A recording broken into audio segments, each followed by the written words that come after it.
And you have another unit, the Tuxedo, that is a smaller, lighter, transportable unit. Is that correct? Yeah, we came up with the smaller version of the Tuxedo. It's about a quarter of the power of the black box, whereas the black box is way over what most batteries of its size would contain in either time or amount of flashes.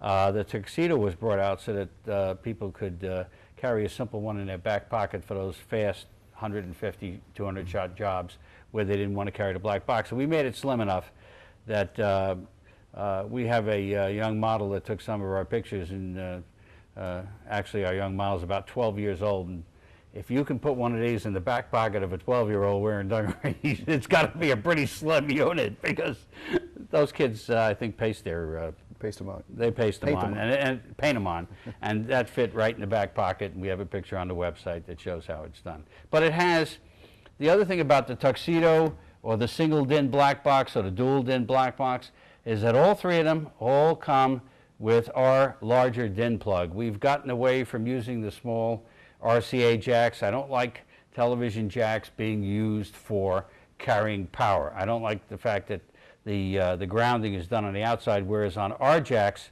the jack will drop in. You simply twist it until it drops in.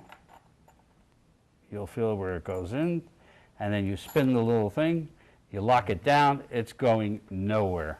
It's not only going nowhere, the wiring is internal, whereas on an RCA type jack, the wiring uses the outside of the RCA as the ground. So we prefer to have all our wiring internal again, and then everything is hand soldered. There are no joints on the newest models put together that use a clip, a clamp, a twisted wire, or anything else. Hand soldered. And you've got a new system, what I just saw on your website here recently, a bracket that you have come up with for using multiple flash units. Well, got to give the credit to two guys. Bob Newton was one of the first guys that ever took a flash bracket and utilized two flashes at once. Dennis Rigi, a very well-known photographer, came up with it in the last couple of years because of a dual bracket that he builds. We've actually been playing with this thing for about 40 years. And the idea of dual brackets is not new, but here's the advantage of your dual bracket, and why a simple little device like this comes handy. Many of us have tried to use flashes in two directions at once. By using these simple little, for example, these are for Vivitars, these are replacement feet for Vivitars. By simply twisting this, we can adjust the angles of the two flashes. Now I can take these two flashes, shoot two into a ceiling. I could shoot two at 15 degrees apart and totally create a wide scene. I can take the two flashes, again, by putting them 15 degrees apart and have a very large coverage. Where would this be used? In nature, if you're covering a large area where the animal might be moving from A to B, and you're going to take multiple pictures. So you won't be chasing them with a light. You'll have your lights fixed, camouflaged, hidden, or whatever, but they'll be angled outward, and they all work off one light stand. The one light stand now allows you to use tilt, swivel. It can use either a shoot-through umbrella or a regular bounce umbrella to make it even wider by this adjustment right here, which allows us to lock the umbrella in and set it for that.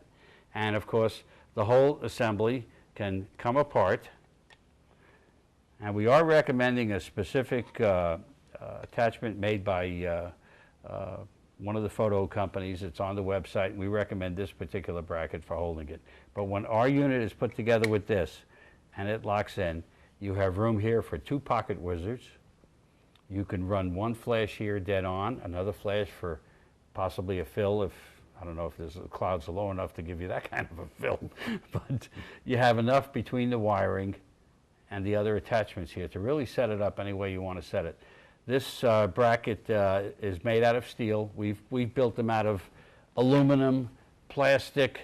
We've used leftovers. Probably I could open a metal shop with all the stuff we've hacked to death to try and come up with the winner. And after all that experimentation and after all the throwing the stuff in the garbage, we finally came out with a bracket that has the cutouts in the right place. The holes are all pre-drilled. It's basically a no-brainer to put together with your flash units. And this, is this the Bogan? This, mount? the reason we use this mount for display purposes is that, well, A, this is the mount that comes with the Photoflex. Okay. And number two, this is identical to the top of all your Bogan light stands. Right, that's what I This is thought made to go flat right on the light stand if you don't want to bother using a swivel, if you're going to use the flashes the way they are. Especially if you're using something like a better beamer or something like that, where you really want to get this stuff to broadcast out there, have the stability of the flashes, and possibly, well, I've never seen anybody put two better beamers together, but I'd love to see what they could do, because I think you might have Might set just them on enough fire. clearance. It would look like the largest pair of binoculars you've ever seen. But this is something we worked on. Sounds crazy, it's just a simple little bracket, but after we saw all the convoluted and crazy built ones, we said, let's go back to basics. What do we really need here? And we found the metal about 90% completed for us. The big problem is they had already galvanized it.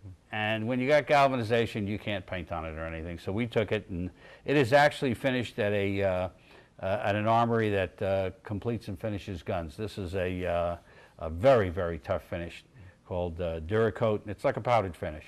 And that way, it's the official photographer black. And again, it's going to be on the same level of quality and simplicity that I try and put in my products.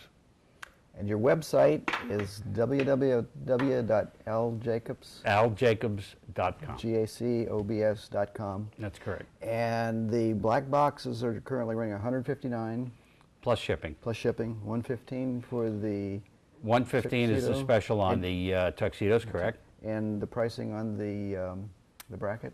Have you got a pricing on that yet? We haven't priced it. I'm thinking the bracket's going to be around $25.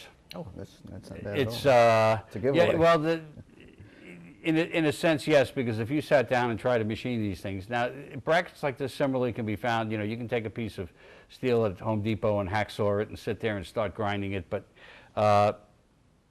it took a pretty hard belt sander for us to round the edges and make I'll it to bet. where you wouldn't be working with it and you wouldn't be slicing your hands open. So we took it, and then we ship them to Newville, Alabama, to our friends up there who are still hunting up there, I guess.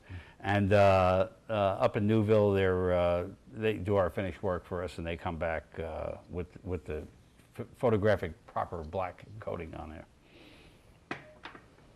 Well, I appreciate it, and I urge everybody to go out to your website, because there's a lot more It's- interesting things on there than just photo equipment. We- Plus, you customize equipment too. Right, where when someone that comes to packs- me and they have a specific problem or they have a specific idea that they want to incorporate into something, I'm fortunate enough to have some great friends who are always there to help contribute ideas, and we find solutions to problems. And the biggest thing about our little businesses is that there's only two people that really do most of the work involved with it, so the communication's good.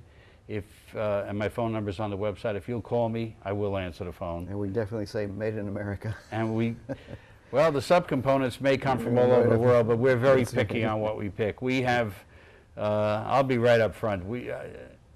I tell everybody the story of the 2-cent rivets that 6 out of the first 10 out of the package broke, and we went back to aircraft quality rivets made by a company, Cherry. If anyone out there owns airplanes, they know what Cherry rivets are. We use the best quality rivets. We use steel where applicable. You can't pull our shoulder strap hangers on these things. You can't pull them off. And you can't pull off the locking clip locks we use in the back to go on your belt. We don't use a simple flimsy piece of metal. When we build it, it is a locking on back that rotates as you sit down with the pack on you. So if you're walking around with the pack on your hip and you decide to sit down, you're not going to snap the battery off and you're not going to send it flying. We have had our batteries crushed in some particular shows where they fell off tables, and they broke apart, but the guy told me and sent me pictures of electrical tape, put it back together again, and continue to shoot the rest of the show. Takes a licking and keeps on ticking. Well, yeah, and I will say that I probably got somewhere many thousands of dollars of a free ad when he posted it on one of the websites. And he says, well, I dropped it on the floor, they stepped on it, it got broke, there was a scramble, and it still worked. That's what we try and build into our product. Well, thanks again. I do appreciate it. I can't Thank wait you, to and get I out hope to you play enjoy with yours. mine. Oh, yeah, absolutely.